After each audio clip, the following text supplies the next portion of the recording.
Hey everybody, welcome to another coaching video, but this is going to be a quick topic. Just instead of a coaching of an individual, it's just going to be me talking to you directly. We are going to talk about sideboarding in best of three.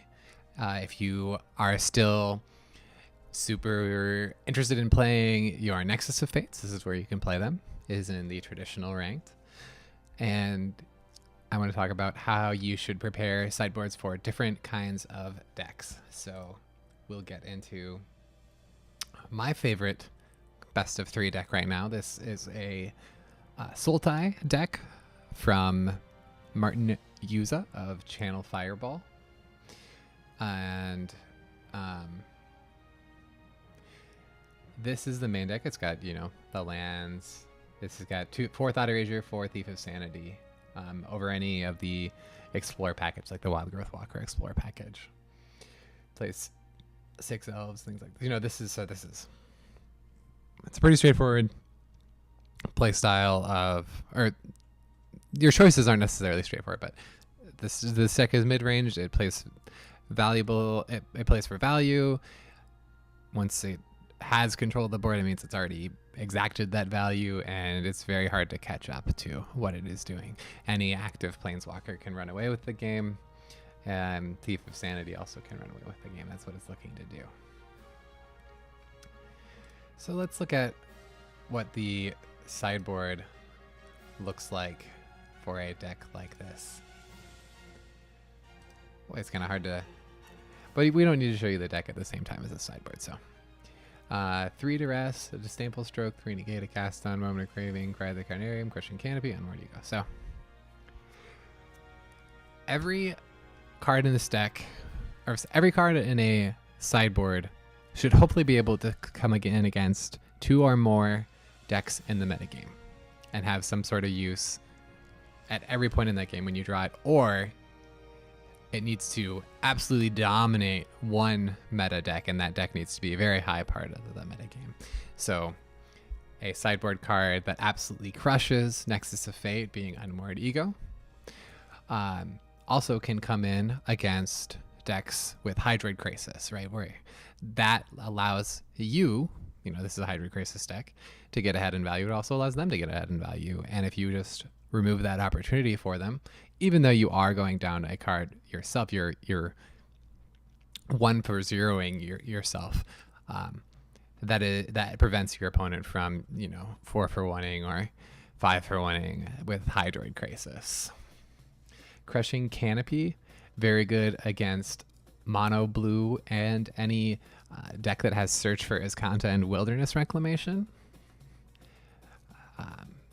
Cry of the Carnarium, very good against mono white and mono blue.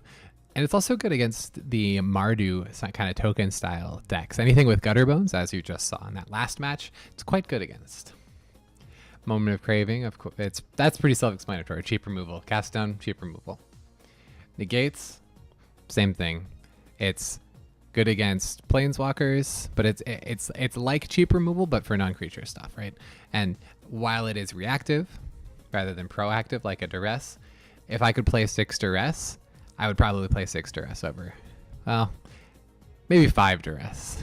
But Negate does serve a little bit of a different purpose. It protects you from the top decks of those valuable planeswalkers or counter spells, things like that. Duress protects you from those more proactively. Protects you from removal, like, for example, the Lava Coil.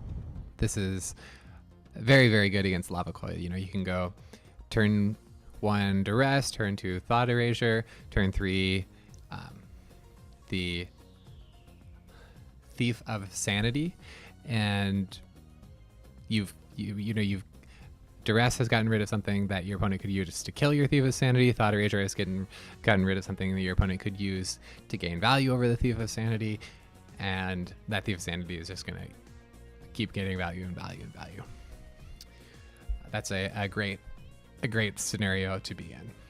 Disdainful Stroke counters. This is really good in the mirror, but it's also very good against Control and Nexus of Fates, right? So that's how you plan what cards you want to put into your sideboard. Is like, what matchups can I get lots of improvement against? Because every card that you put in your deck from a sideboard game, you have to remove one from your main deck. Please don't go up to like 60 to 61, anything more than 60 from a sideboarded game. That is not the way to win. It'll just put you at disadvantages. So you can have things like sideboard guides. Those are great level 1 tools. If you are new to best of 3, you've only been playing arena best of 1, absolutely go look at Martinuse's sideboard guide. That'll even help if somebody has a written sideboard guide like Martinuse that's has the details planned out. That's amazing, and you can learn. I learn a lot from something like that. Everyone will.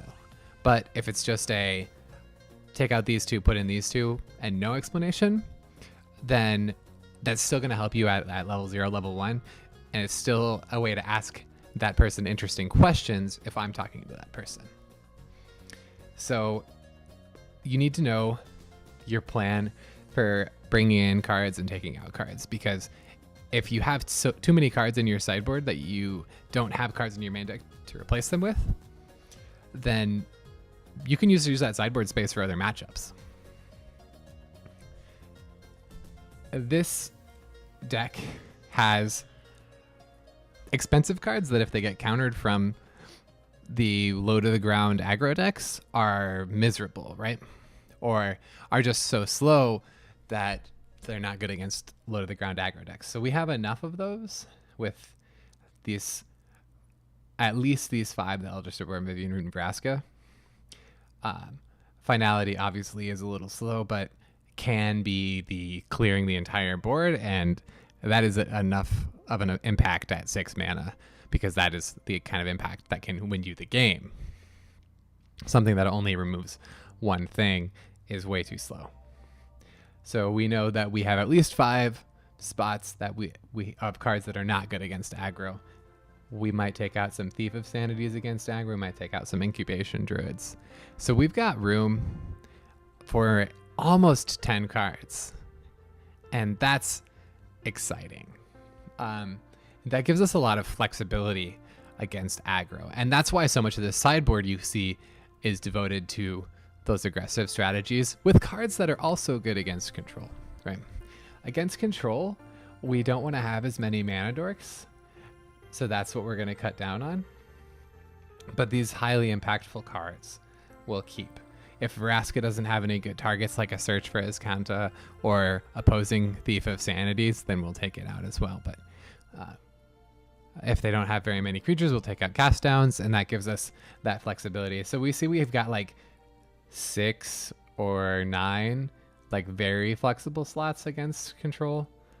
And what you can see is that just gives us tons of space to sideboard, and that's why this Sultai deck is so good at sideboarding. That's why it has that reputation, and that's why I wanted to make this video right now. Is you can see the big advantages of a deck like this. So, all right, let's compare that to a sideboard from Mono Blue. This is Alexander Haynes' build, and it is his sideboard as well. So a bunch of 1-drops, some protection for the 1-drops, some 4-opt, Curious Obsession, because the card's on its own tier, right? But it does its own thing, right? Some counter spells, some card draw, some other small creatures, some big creatures that are cheap and more protection, right, in the lands. So if I'm playing against an aggressive deck, what do I want to take out? Well, maybe the Merfolk Trickster, but I know that that's good against mono white and mono red because I can trade it for those creatures that have abilities. Do I want to take out Spell Pierce if they don't have, cheap removal spells?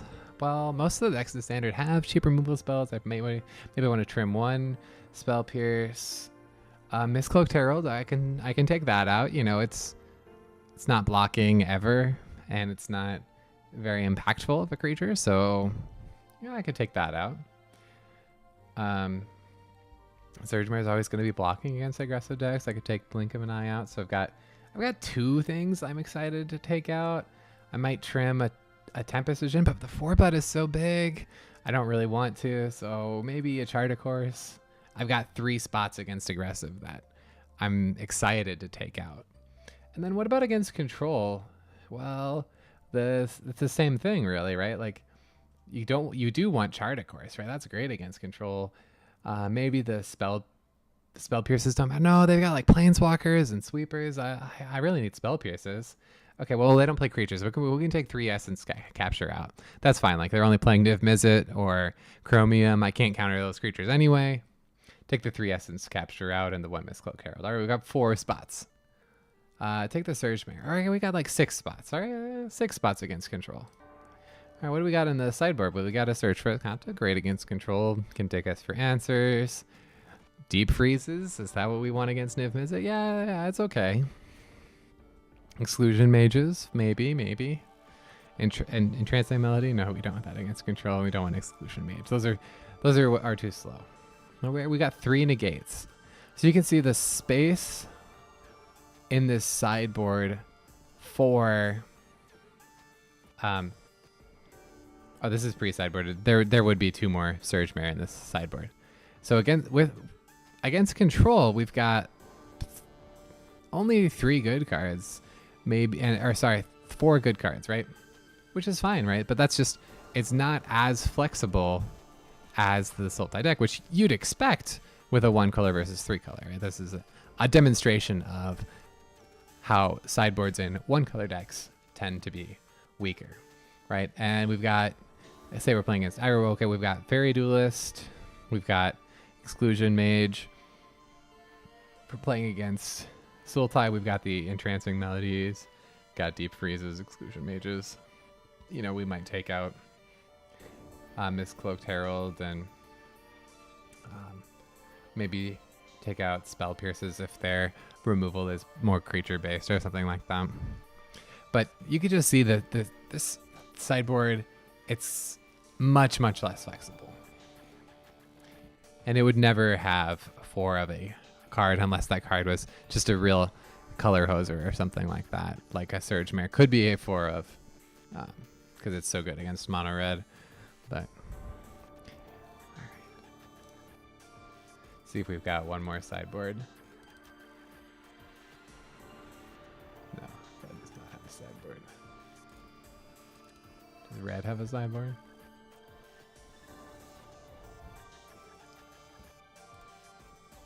Yeah.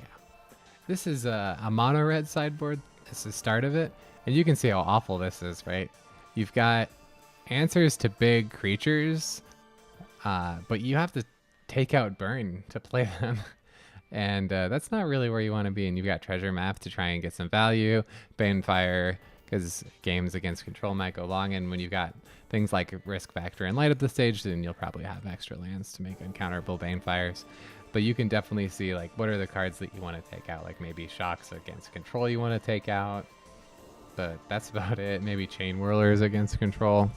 Things like that. Against aggressive decks, you might want to take out things like Runaway Steamkin, but you just really don't have that much flexibility in the mono red deck. It's the same as what I was talking about with mono blue. You just have so many less options because you are a monocolored deck. If you have any questions about sideboarding, please go ahead and ask me in the comments or find me on Twitter at Swagoi_TomLock, SWAGOI, Swagoi_TomLock, or just comment on the video. Thank you very much for watching. I really appreciate it. See you for the next coaching session.